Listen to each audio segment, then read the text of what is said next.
कहानी है एक ऐसी खूबसूरत लड़की की जिसे पहली ही नजर में एक अनजान आदमी से प्यार हो जाता है। लेकिन ये आदमी शादीशुदा होता है और इसलिए इस खूबसूरत लड़की से मना करता है। लेकिन लड़की इसकी बात को नहीं मानती और उससे रिश्ता बनाने के लिए बार बार कोशिश करती है। तो आखिर इन सब के चलते इस लड़की और इस आदमी के बीच क्या क्या होता है? क्या ये शादीशुदा होने के बावजूद भी ये आदमी इस खूबसूरत लड़की के साथ रहेगा? और इस दौरान इन दोनों के बीच क्या होगा? चलिए जानते हैं आज की इस कहानी से। कहानी की शुरुआत में हम एक लिफ्ट में दो अनजान लोगों को देखते हैं। इसी दौरान लड़की जानबूझकर अपने हाथ में मौजूद कुछ पेपर्स को नीचे गिरा देती है और इन्हें उठाने के बहाने से इस आदमी को अपने सुंदर पैरों को दिखाती है। पेपर्स को गिरता हुआ देख आदमी भी इसकी मदद करने के लिए इन पेपर्स को उठाने में उसकी मदद करता है। मगर तभी लड़की मौके का फायदा उठाकर अपने हाथ से इस आदमी के हाथ को छू लेती है। इसमें से लड़के का नाम कर्ल्स और लड़की का नाम लिसा है। लिसा जो दिखाई देने में बेहद खूबसूरत लड़की है। कर्ल्स जिस तरह से बातें कर रहा था वो लिसा को बेहद अच्छा लगता है और पहली ही मुलाकात में इसकी तरफ अट्रैक्ट हो जाती है। कर्ल्स लिसा के इरादों को कहीं न कहीं समझ गया है, लेकिन कर्ल्स शादीशुदा आदमी है, इसलिए दूसरे ही पल कर्ल्स अपनी नजर हटा लेता है। खैर, इसके बाद ये दोनों एक कंपनी में पहुंच जाते हैं। यहाँ आने के बाद लिसा को पता चलता है कि असल में कर्ल्स उसका बॉस है। कर्ल्स अपने रास्ते जा रहा होता है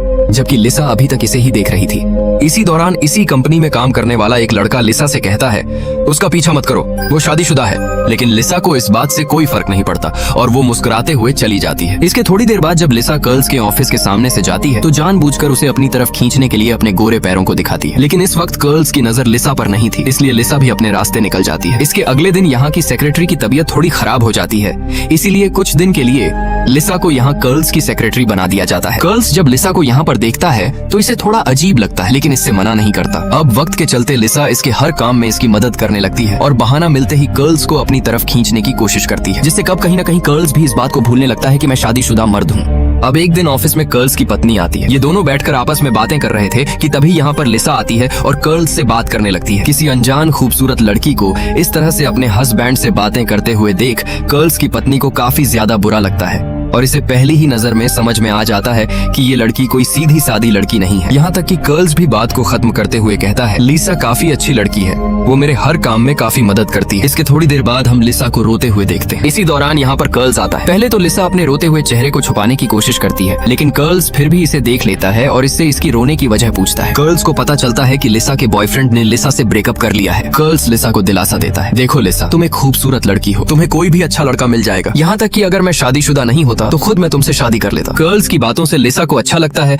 और वो हंसने लगती है। अब इसके कुछ दिन बाद हम एक पार्टी का सीन देखते हैं जिसमें काफी लोग मौजूद हैं। यहीं पर कर्ल्स जो मौज मस्ती कर रहा था, इसी दौरान लिसा की नजर कर्ल्स पर पड़ती है। लिसा देखती है कि कर्ल्स अकेला है। इसी मौके का फायदा पाकर लिसा कर्ल्स के पास जाकर इसके साथ डांस करती है। डांस के दौरान लिसा जानबूझकर कर्ल्स के करीब आने लगती है, लेकिन कर्ल्स को ये सब करना अच्छा नहीं लगता। फिर भी लिसा जो अपनी हरकतों से बाज नहीं आती और कर्ल्स को अपनी तरफ अट्रैक्ट करने के लिए अजीब अजीब हरकतें करने लगती है। लिसा की हरकतों को देखकर कर्ल्स को अब समझ में आ जाता है, इसीलिए वो वॉशरूम का बहाना बनाकर यहाँ से चला जाता है। अब जैसे ही कर्ल्स अंदर आता है तो तभी इसके पीछे पीछे लिसा भी आ जाती है और पीछे से एक टहनी को इसके सर पर फेरती है।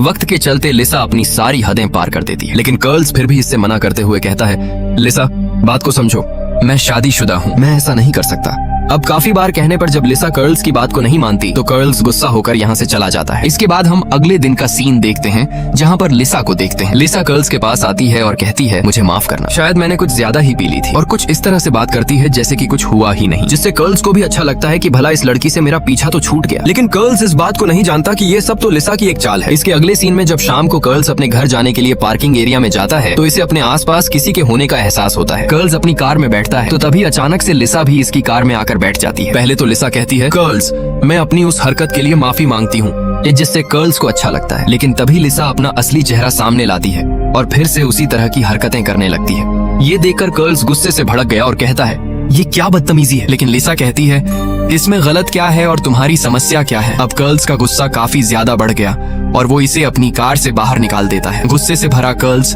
अपने घर पहुंचकर इसके बारे में अपनी पत्नी को बताना चाहता है, लेकिन इसकी पत्नी पहले से ही किसी बात को लेकर परेशान नजर आती है। कर्ल्स की पत्नी बताती है मेरी बहन का उसके हस्बैंड से डाइवोर्स होने वाला है क्योंकि उन दोनों के बीच किसी बात को लेकर कुछ प्रॉब्लम आ हुई है। अपनी पत्नी को परेशान देखकर कर्ल्स ने इसे लिसा के बारे में बताना सही नहीं समझा, क्योंकि इसका मानना है कि ये पहले से ही परेशान है। अगर मैंने इसे और और कुछ बताया तो ये और परेशान हो जाएगी। खैर, इसके अगले दिन कर्ल्स कंपनी में जाकर लिसा को कंपनी से बाहर निकलने की बात करता है कि वो लड़की काम करने लायक बिल्कुल भी नहीं है। लेकिन इसे पता चलता है कि लिसा पहले ही इस्तीफा देकर चली गई है। ये बात कर्ल्स को थोड़ी अजीब लगती है और अब इसके अंदर एक नया डर बैठ जाता है। वो सोचने लगता है कि अब न जाने उसके मन में क्या चल रहा है। लेकिन कहीं ना कहीं अब इसे राहत भी मिल जाती है कि अब उससे मेरा पीछा छूट गया। अब ऐसे ही कुछ दिन बीत जाने के बाद कंपनी की तरफ से एक पार्टी रखी जाती है जिसमें कंपनी में मौजूद काम करने वाले सभी एम्प्लॉय मौजूद हैं। इसी भीड़ भरे माहौल में कर्ल्स की नजर लिसा पर पड़ती है। अचानक अपने सामने लिसा को देखकर एक पल के लिए कर्ल्स हैरान हो जाता है। लिसा एक सुंदर ड्रेस पहने हुई है। असल में लिसा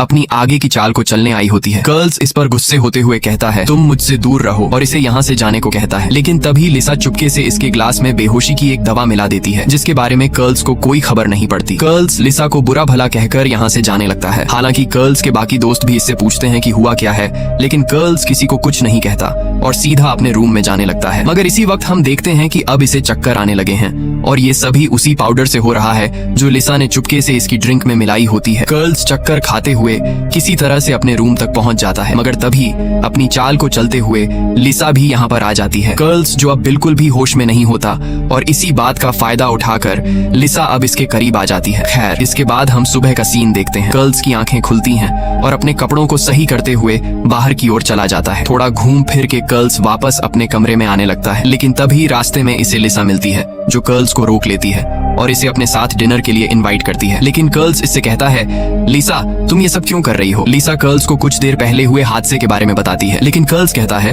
हमारे बीच ऐसा कुछ नहीं हुआ, और हर बार की तरह इस बार अपना पीछा छुड़ाकर यहाँ से चला जाता है। इसके थोड़ी देर बाद जब कर्ल्स अपने कमरे की तरफ जाता है और जैसे ही अपने दरवाजे को ओपन करता है तो पाता है कि मेरे बेड पर लिसा लेटी हुई है। कर्ल्स गुस्से से इसे यहाँ से जाने को कहता है और इसे एक तरफ खींचता है, लेकिन देखता है कि लिसा अब होश में नहीं है, यानी बेहोशी की हालत में है। साथ ही यहाँ पर एक छोटी बोतल भी पड़ी हुई है। ये देखकर कर्ल्स समझ जाता है कि लिसा ने इन टैबलेट्स को खा लिया है। कर्ल्स ये देखकर घबरा गया और बिना वक्त गंवाए इसे जल्दी से हॉस्पिटल की तरफ ले जाने लगा। कुछ वक्त के बाद कर्ल्स हॉस्पिटल पहुंच जाता है, लेकिन इसके पीछे पीछे कर्ल्स की पत्नी भी आ जाती है। असल में कर्ल्स आज टाइम पर घर नहीं पहुंचा था, इसलिए कर्ल्स की पत्नी ने कर्ल्स के बारे में इसके दोस्तों से पता किया था। इसी दौरान यहाँ पर एक पुलिस अधिकारी आती है जो अब इस केस को हैंडल करने वाली है। ये लेडी कर्ल्स से पूछती है, लिसा के साथ ऐसा क्या हुआ? क्या तुमने उसके साथ कुछ ऐसा किया है जिससे वो इस हालत में है? क्योंकि जहाँ तक मुझे पता चला है कि लिसा तुम्हारे कमरे में बेहोश मिली है। आखिर लिसा तुम्हारी लगती क्या है? तुम्हारा उसके साथ क्या रिश्ता है? कर्ल्स कहता है, वो मेरी सेक्रेटरी है। उसने मेरे करीब आने की काफी बार कोशिश की थी, लेकिन मैं शादीशुदा हूँ, इसलिए मैंने उसे काफी बार मना किया था, जिससे शायद वो हार्ट हो गई होगी, जिसके चलते उसने ये कदम उठा लिया होगा। कर्ल्स की इन बातों को सुनकर इसकी पत्नी को काफी बुरा लगता है और कहती है, इतना कुछ हो गया और तुमने मुझे बताया नहीं। यहाँ तक कि मुझे लगता है कि उसके साथ तुम्हारा कोई अफेयर है। हालांकि कर्ल्स इसे बात को समझाने की काफी कोशिश करता है, लेकिन इसकी पत्नी अब इसकी एक नहीं सुनती और गुस्सा होकर यहाँ से चली जाती है। कर्ल्स भी अपनी पत्नी के पीछे पीछे जाता है, लेकिन इसकी पत्नी इसे घर के अंदर घुसने नहीं देती और दरवाजे को बंद कर देती है। कर्ल्स जब अगले दिन ऑफिस में जाता है तो वहाँ का मैनेजर कर्ल्स से कहता है, तुम्हें कुछ दिन की छुट्टी ले लेनी चाहिए ताकि तुम अपने उलझे हुए कामों को सुलझा सको। हालांकि कर्ल्स तो फिर भी छुट्टी के लिए मना करता है। खैर, इसके थोड़ी देर बाद कर्ल्स के पास वहीं पुलिस लेडी आती है जो इसे एक लिसा की डायरी को देती है। डायरी में लिसा ने अपने और कर्ल्स के बारे में लिखा हुआ था, जो कि पूरी तरह से सरासर झूठ था। असल में लिसा ने इसमें लिखा हुआ था कि मैं और कर्ल्स एक दूसरे से कितना प्यार करते हैं, जिस पर कर्ल्स इस पुलिस लेडी से कहता है, ये सब झूठ है, क्या तुम्हें मेरी बात का विश्वास नहीं? क्या मैं तुम्हें इस तरह का आदमी लगता हूँ? पुलिस लेडी इसे बताती है, लिसा को अब यहाँ से दूसरे शहर में भेज दिया गया है। ये सुनकर कर्ल्स को भी लगा कि फाइनली अब उससे मेरा पीछा छूट गया, लेकिन बात यहीं खत्म नहीं हुई। खैर, वक्त के चलते ऐसे ही 3 महीने बीत गए और कर्ल्स अपनी पत्नी के पास जाता है, जो कि इससे नाराज थी, लेकिन अब इसकी नाराजगी खत्म हो चुकी थी।